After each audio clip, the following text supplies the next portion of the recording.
We are on earth right now where we have people around us who keep judging in a way that distracts us. Don't you agree? People look at you, they judge you. They judge you based on what? Based on your color. They judge you based on your complexion. Sometimes on your height, sometimes on your size, sometimes on your nationality, sometimes perhaps on something. They judge you based on so many things. So much springs to my mind.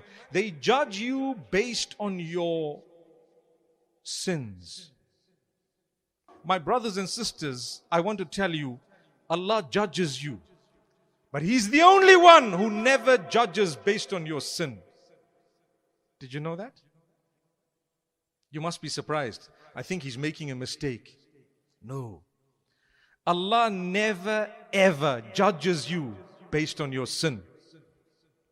Do you think I'm right?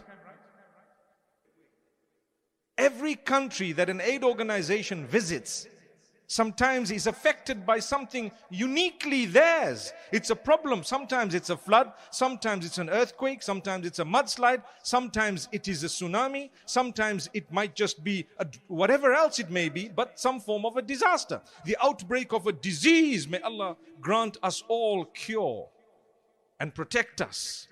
Those who have any illness and sickness, may Allah grant you cure. Ameen.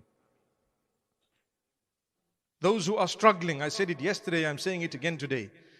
Those who have been affected by this coronavirus that has overtaken the globe, may Allah grant them cure. May Allah open their doors. May Allah subhanahu wa ta'ala safeguard the rest of us.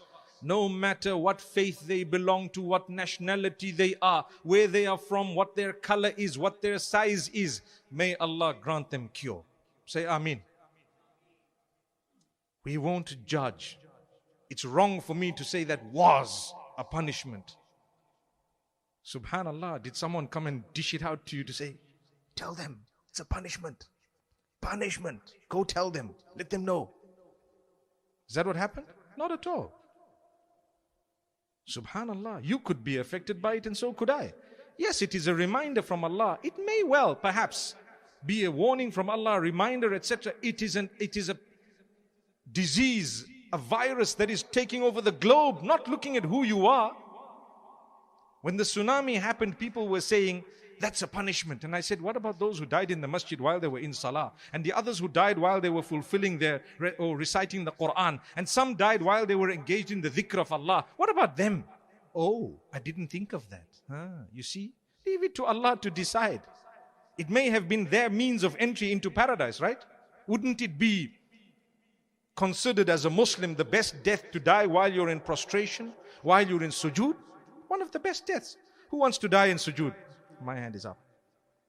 To do that, you have to read your salah more often. My brothers and sisters, I tell you, let's learn to empower each other. We have a twofold problem as well. One is, while we are being told to empower each other, we need the power ourselves.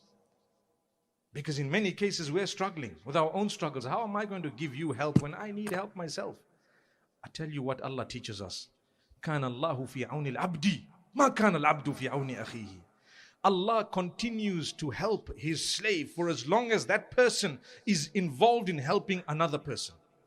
No matter what your circumstances are, get up and help someone else. See Allah help you. Help another. They could be whoever. Look at the hadith. The Prophet ﷺ speaks about the reward of someone who assisted a dog, and the other one who helped a little cat and a kitten, and someone else, subhanallah. Imagine what is the reward of someone who helps a fellow human being. Subhanallah. Human. The kindness, when your heart is good, when you're not selfish, when you're not jealous, when you don't have envy, when you don't belittle people, when you don't laugh and scoff at people, change your life, Allah will empower you. But when you belittle people, when you laugh, when you scoff, when you expose, Allah will expose you one day, perhaps in a much more embarrassing way. Wait for the day. Wait for it, it's coming. I guarantee you it's coming unless you repent, you turn to Allah. And all this I've said is from the hadith. The Prophet ﷺ says, whoever covers the faults of another, Allah will cover their faults. Whoever helps someone, Allah will help them. Whoever has empowered someone, Allah will empower them in this world and the next. And so many different narrations of the Prophet ﷺ. Remember, Allah judges you, and He is the only one who has the right to judge you. But He judges you not based on your sin, based on your repentance.